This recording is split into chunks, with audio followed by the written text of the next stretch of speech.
Welcome to the farm. Let's learn multiplication with farm animals.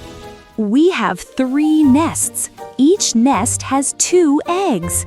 3 times 2. How many eggs in total? Let's multiply.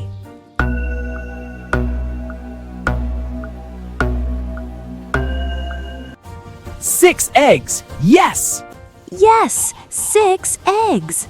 3 nests times 2 eggs equals 6 total eggs. You just multiplied.